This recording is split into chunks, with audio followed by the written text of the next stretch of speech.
اعتماد دینا چاہتے ہیں کہ اگر کسی حکمران نے آپ کے ساتھ طاقت کی تو قوم آپ کی پشت کے اوپر ہوگی. آپ نے آئین اور قانون کی روشنی میں فیصلہ کرنا ہے. لہذا یہ ایک ڈیفائننگ فیصلہ ہے.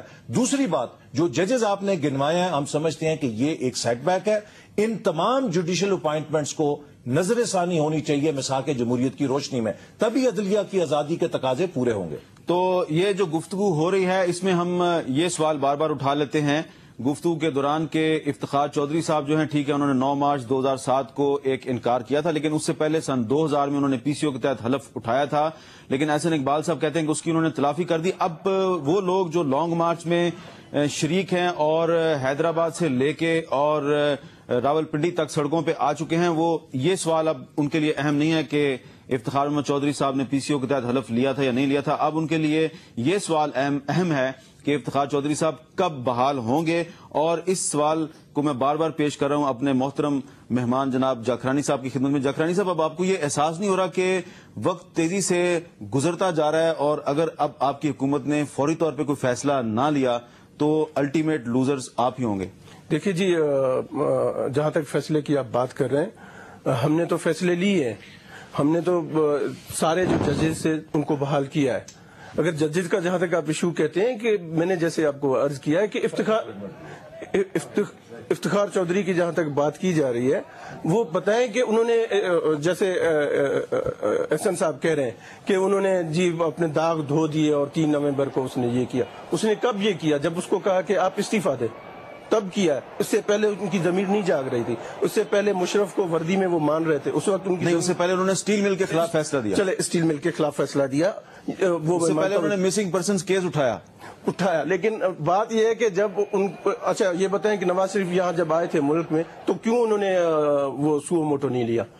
انہوں نے اس پہ جب انہوں نے کہا کہ اس اسمبلی سے وہ ووٹ لیں، ووٹ نہیں لینا چاہیے تو کیوں انہوں نے نہیں لیا؟ جب اس کو کہا کہ آپ استعفیٰ دیں اپنی ذات کے خاطر تو پھر وہ شیر جاگ اٹھا اور اس کی ضمیر جاگ اٹھی اور پھر اس نے کہا کہ نہیں اب تو میں نہیں کروں گا کیونکہ اب میں انصاف دینے لگا ہوں، اب میں انصاف دوں گا. تو اگر وہ اتنا برا تھا تو پھر بی بی کیوں اس کو ملنے جا رہی تھی؟ ججز کالونی کیوں گئی 10 نومبر کو؟ کیوں گئی اگر اتنا برا آدمی تھا وہ؟ میں یہ نہیں کہہ رہا ہوں کہ بی بی کیوں گئی تھی. وہ تو بی بی وہاں گئی تھی. بی بی عدلیہ کی بات کرتی تھی. بی بی چاہتی تھی کہ جو ہم کہہ رہے ہیں کہ ایک شخص انصاف نہیں دے سکتا، ایک شخص کے ہاتھ میں انصاف نہیں ہو سکتا.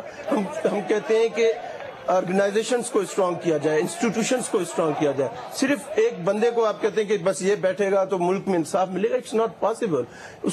یہ بھی میں دوستوں کو عرض کرتا ہوں چھوڑ دیں اس نان ایشو کو، اتنا بڑا ایشو نہیں ہے. یہ عرض کرتا ہوں کہ جو اصل چیز ہے یہ آپ کہہ رہے ہیں چھوڑ دو اس نان ایشو کو. اس وقت ہزاروں لوگ لانگ مارچ کے لیے سڑکوں پہ آ چکے ہیں. وہ دیکھیں اسکرین پہ آپ کو نظر آ رہے ہیں. میں اصل چیز بتاتا ہوں. ایک سیکنڈ جی، میں اصل چیز بتاتا ہوں. آپ کے لاکر سے 40 کروڑ روپے کیش نکلا اور کیش نکل کے ان لوگوں کو کنوکشن ہوئی کرپشن میں. اصل چیز وہ ہے، وہ قوم کا لوٹا ہوا دولت ہے اور وہ آج پرنسپل سیکرٹری بنے بیٹھے ہیں. پی سی او کے تحت پہلے یہ کہتے ہیں بس پی سی او کے تحت اس نے قسم لیا. پی سی او کے تحت تو میں تو کہتا ہوں کہ پی سی او کے جو ججز ہیں سب کو فارغ کرو اگر ایسی بات ہے تو. یہ بات نہیں. پی سی او کو پروٹیکشن دیا مولانا فضل الرحمان کی پارٹی نے، آپ اس کو بھی فارغ کریں.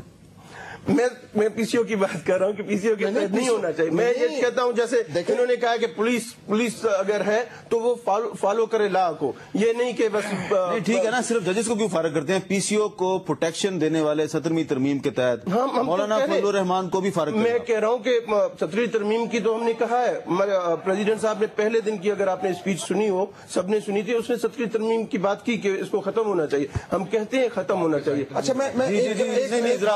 شیخ صاحب جلدی سے ایک بات کر لیں کیونکہ میں نے بریک لینا. میں سر یہ کہہ رہا تھا کہ جو 17th امینڈمنٹ 58(2)B کی بات ہے نا، وہ آپ ہی کا ایک انٹرویو تھا پریزیڈنٹ صاحب کے ساتھ. انہوں نے تو کہا تھا کہ جو ڈیموکریٹک الیکٹڈ پریزیڈنٹ ہوگا جو پہلے دن وہ تحفہ دے گا اس قوم کو وہ یہ ہوگا کہ he will surrender his right for 58(2)B تو which we haven't seen it so far. ابھی تک شیخ وقاص اکرم صاحب کہہ رہے ہیں کہ آصف زرداری صاحب نے یہ وعدہ کیا تھا کہ صدر بننے کے فوراً بعد کے دن وہ 58(2)B کو سرنڈر کریں گے. انہیں اپنا وعدہ پورا کرنا چاہیے. ایک وقفہ لیتے ہیں، وقفے کے بعد دوبارہ ملتے ہیں.